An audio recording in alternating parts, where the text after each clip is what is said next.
The autumn light slipped through the tall windows of Thornbury Manor with a soft golden glow that belonged only to October afternoons. It warmed the room just enough to make one forget the cold creeping through the old stone walls. Arabella Thornton sat in her usual chair near the fireplace, close enough to be useful but never close enough to be important. She held an open book and read aloud in a steady, pleasant voice. She disliked the novel deeply.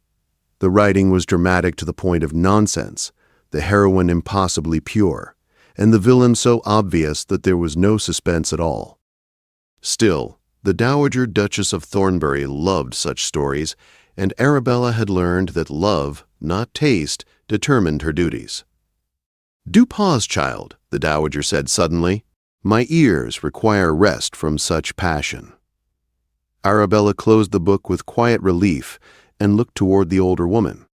The Dowager Duchess sat in her high-backed chair like a queen on her throne, wrapped in black silk and violet shawls. Her white hair was arranged in a style long out of fashion, and her dark eyes were still sharp despite her 73 years. "Shall I ring for tea, Your Grace?" Arabella asked. In a moment the Dowager replied, "First tell me, have you noticed anything different about the house today?" Arabella knew this was a test. The Dowager enjoyed testing her observation and wit. Arabella thought carefully before answering. "The household is preparing for an arrival," she said, "someone important.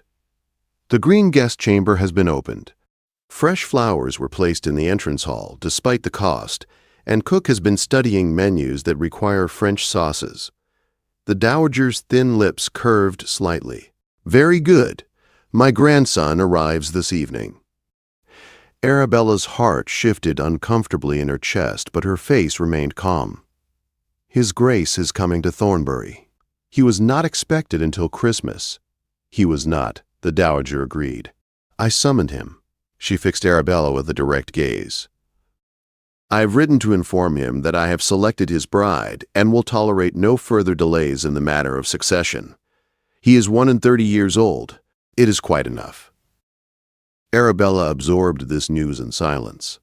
She had witnessed many eligible young women visit the manor in recent weeks. Lady Georgiana Blackmore had seemed the obvious choice. Beautiful, well-connected, admired by everyone. "That is welcome news, Your Grace," Arabella said politely. "Is it?" the Dowager asked. "You do not look pleased." "I am pleased for whatever brings Your Grace satisfaction." The Dowager gave a sound that might have been laughter. "You are the most accomplished liar I have ever employed, child. Ring for tea. And wear the blue dress at dinner. The gray makes you look unwell." Arabella rose and obeyed, grateful to turn away. The blue dress was her finest, a gift from the Dowager the previous Christmas. Wearing it this evening filled her with unease she could not explain. The afternoon passed slowly. Tea, letters, a brief walk in the garden, and then the Dowager's rest. Arabella tried to read in the library, but her thoughts kept circling back to the evening ahead. She had first seen Sebastian Ashworth 3 years earlier, on the day she arrived at Thornbury with one small trunk and no future. He had passed her in the hall without a glance. Since then, she had perfected the art of being invisible. When the word came that the Duke's carriage had been sighted, Arabella joined the household in the great hall. The Dowager descended the stairs dressed in black silk and diamonds. "He will be difficult," she said calmly, "but I have never lost an argument with him." The doors opened, and Sebastian Ashworth entered like a storm. Tall, dark, and severe, with gray eyes that promised conflict. "Grandmother," he said, kissing her cheek, "you summoned me. I trust this will be brief." "Hardly," she replied, "but we shall discuss it after dinner." "I require an explanation," he said sharply. "You have no right to choose my wife." "And yet here you are," she replied. The argument was cold and sharp, each word measured. Sebastian declared he would not marry any woman chosen for him. The Dowager offered a bargain. 1 week, she said. "Spend 1 week with her. If you still refuse, I will cease." Reluctantly, he agreed. "Have your bride presented at dinner?" he said. "The sooner this ends, the better." Later, Arabella was summoned to the Dowager's sitting room. She entered to find Sebastian standing by the window. "Sit," the Dowager said. "We have been waiting for you." Sebastian turned, his eyes landing on Arabella. Confusion turned quickly to disbelief. "No," he said flatly. "Absolutely not." "Miss Arabella Thornton," the Dowager said, "is the bride I have chosen for you." Arabella felt the world tilt. "She is your companion," Sebastian said coldly. "A paid servant." "Look at her," the Dowager commanded. He did, truly looked, and his expression held only judgment. Arabella rose. "Your Grace, I must resign." "You may not," the Dowager said. "I ask only 1 week." "1 week," Arabella said quietly. The Dowager dismissed them, leaving Arabella and Sebastian alone. "I owe you an apology," he said stiffly. "But this marriage will not take place." "We are in agreement," Arabella replied. When he accused her of being part of the scheme, she finally broke, tears falling as she denied it. She fled the room and wept alone that night, mourning not humiliation, but hope. 1 week, she told herself. She could endure. 1 week. Morning arrived at Thornbury Manor with a pale gray light and the quiet sounds of servants beginning their day. Arabella rose before dawn as she always did. Sleep had come in fragments, broken by memories and unwanted hope.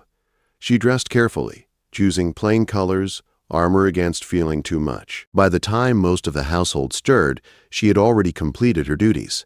She helped the Dowager dress, reviewed correspondence, and spoke with the housekeeper about meals for the week.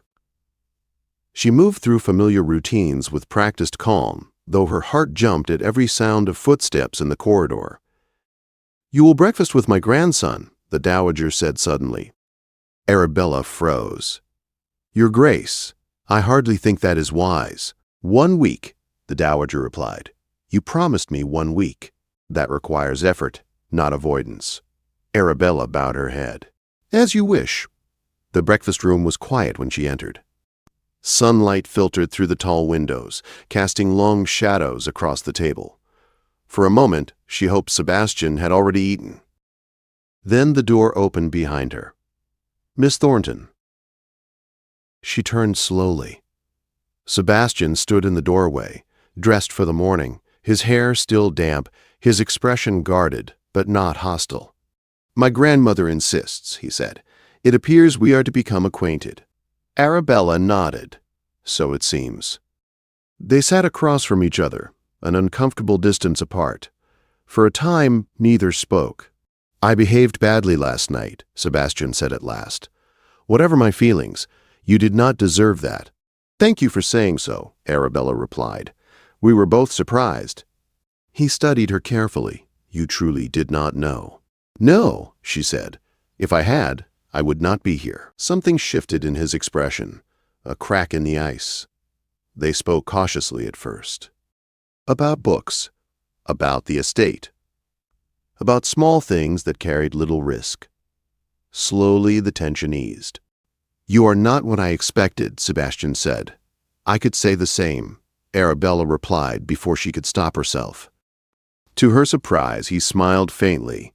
Over the next days, they were often in the same spaces, walks in the garden, shared meals with the Dowager, quiet hours in the library. Their conversations grew easier, deeper. Arabella learned that Sebastian was thoughtful and sharp-minded, that his coldness hid a deep sense of duty and old grief. Sebastian learned that Arabella's quiet nature masked strong opinions and quiet courage. The Dowager watched them with satisfaction. "He sees you," she said one afternoon. "He sees a distraction," Arabella replied. "A puzzle for a week." "Do not underestimate yourself," the Dowager said. On the 4th day, the storm came. Dark clouds gathered over the hills, and rain fell in sheets. A messenger arrived, soaked and trembling with news that the river had flooded. Tenant cottages were under water, families trapped. Sebastian moved instantly. Orders were given. Horses prepared. I am coming, Arabella said. No, Sebastian replied sharply. You need me? She said calmly. I know the families. I know who will need help first. He hesitated, then nodded. Stay close. Do exactly as I say. They rode into chaos. Rain. Mud. Fear. Arabella guided rescue parties. She comforted frightened children. She remembered names and needs. She worked without pause, without complaint. Sebastian watched her with growing awe. By nightfall, the worst had passed. No lives were lost. They sheltered in the groundskeeper's cottage, unable to return to the manor. A fire burned low as rain tapped against the windows. You were remarkable today, Sebastian said quietly. I did what needed to be done. You did far more than that. Silence fell, heavy and charged. I should tell you something, Arabella said suddenly. Yes, I have loved you for 3 years. The words hung between them. Sebastian stared at her. Shock. Then something softer. I loved someone once, he said. She mocked me for it. I swore never again. He stepped closer. And yet, here you are. He touched her face. She did not pull away. They kissed, years of restraint breaking at once. They sat together until dawn, speaking of wounds and fears, of loneliness and hope. When they returned to Thornbury, a carriage waited in the drive. Sebastian went still.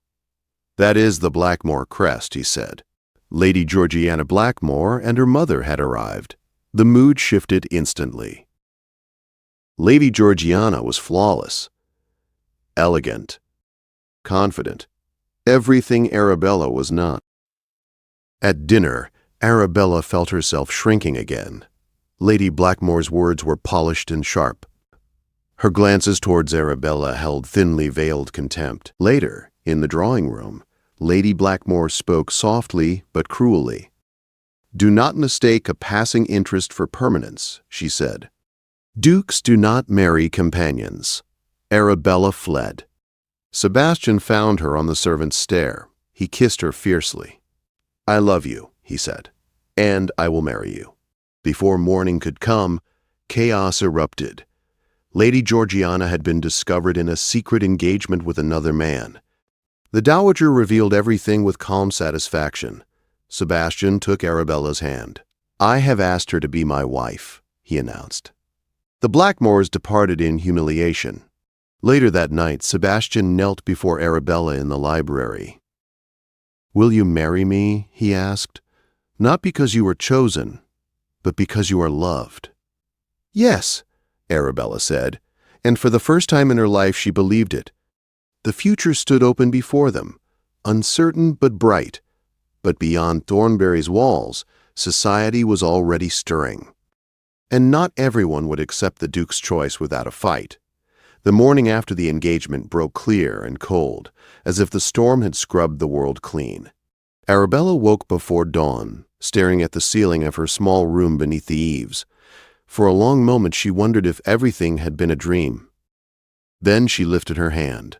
The ring on her finger caught the early light, its deep red stone glowing softly. Her breath caught. It was real. A knock came at the door. Miss Thornton? Sarah whispered, barely containing her excitement. Her Grace wishes to see you. And His Grace has asked for you twice already. Arabella smiled despite herself. Please tell Her Grace I will come at once, and tell His Grace that pacing is unbecoming in a duke. Sarah laughed as she hurried away. Arabella dressed carefully, not in gray this time, but in soft blue, the color Sebastian had once said suited her. She paused before the mirror, studying her reflection. She looked the same, yet everything had changed. The dowager sat by the fire, a cup of chocolate at her side. She looked Arabella over with sharp satisfaction. Sit, child, she said. Let me see you properly. Arabella obeyed. You look different, the dowager said, not dressed differently. Different inside. I feel different, Arabella admitted. You should. You are no longer invisible. The Dowager leaned forward. Did he ask properly? Yes. And you accepted freely? Yes.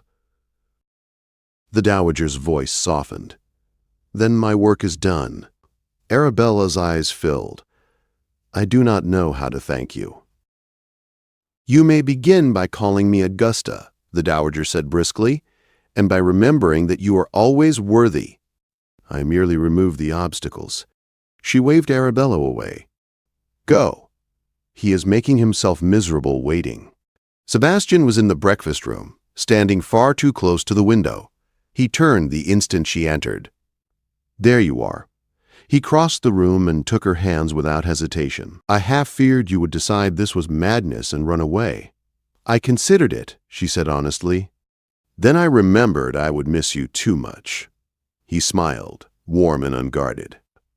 Come, I want to show you something. He took her riding across the estate, not as companion and duke, but as equals. They spoke with tenants together. They stood on the hill overlooking the land.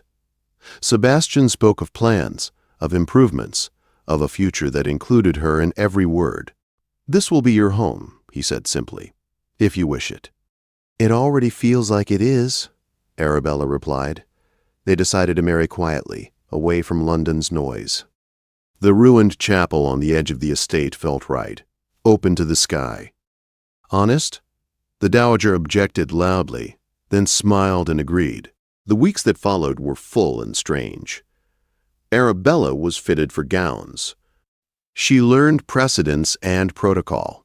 She stumbled, corrected herself, and tried again.